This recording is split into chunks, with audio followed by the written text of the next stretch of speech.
Washington, Reuters, U.S. senators and Trump administration officials met at the White House on Thursday, hoping to hammer out compromise legislation to tighten restrictions on Iran while keeping Washington in an international nuclear deal with Tehran. Senators Bob Corker, the Republican chairman of the Senate Foreign Relations Committee, and Ben Cardin, the Pinella Euro Trademark's top Democrat, had an evening meeting with President Donald Trump, a Euro Trademark's National Security Advisor, H.R. McMaster, to discuss possible legislation, Senate and White House aides said. The stakes have risen in the past week with anti-government protests in several Iranian cities over economic hardships and corruption, the boldest challenge to Iran, a Euro Trademark's leadership in a decade. Worrying European allies who co-signed the 2015 accord, Trump has railed against the deal to limit Iran, a Euro Trademark's nuclear program, in exchange for loosening sanctions reached under his Democratic predecessor, Barack Obama.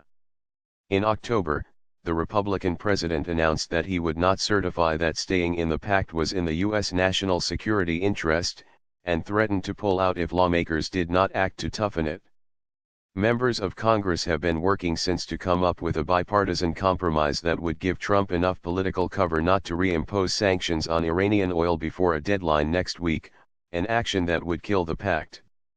Aides said they were looking at measures including ending the requirement that Trump recertify the agreement every 90 days and changing some of the so-called sunset provisions to allow the reimposition of U.S. sanctions, with no timetable, if Iran, a Euro Trademark's nuclear program reaches certain thresholds.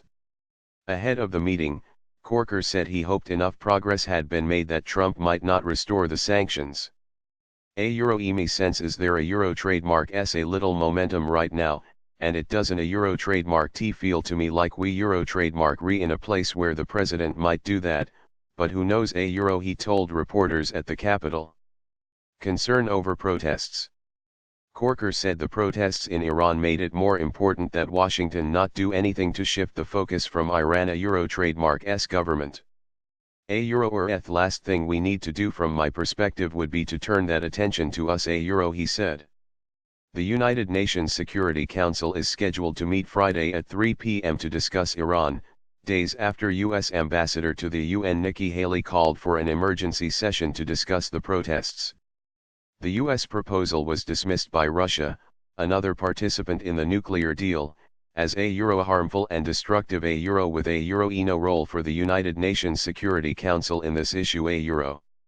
A procedural vote which no council member can veto could be used to stop the meeting. If 9 of the 15 countries on the council vote to stop the meeting, that would end the discussion. A Euro or ethis is a matter of fundamental human rights for the Iranian people, but it is also a matter of international peace and security, a Euro, said Haley in a statement late on Thursday. A Euro or it will be telling if any country tries to deny the Security Council from even having this discussion, a Euro. Separately, the U.S. Treasury Department on Thursday sanctioned 5 Iranian-based entities it said were owned or controlled by an industrial firm responsible for developing and producing Iran, a Euro Trademark's solid propellant ballistic missiles. A Euro or these sanctions target key entities involved in Iran, a Euro Trademark's ballistic missile program, which the Iranian regime prioritizes over the economic well-being of the Iranian people, a Euro. U.S. Treasury Secretary Stephen Mnuchin said in a statement. The department said the sanctioned entities, the Shahid Eslami Research Center, Shahid Karazi Industries, Shahid Mogaddam Industries, Shahid Sanakani Industries and Shahid Shustari Industries, were subordinated to the Shahid Bakery Industrial Group. The sanctions freeze any property the entities hold in the United States and prohibit Americans from dealing with them.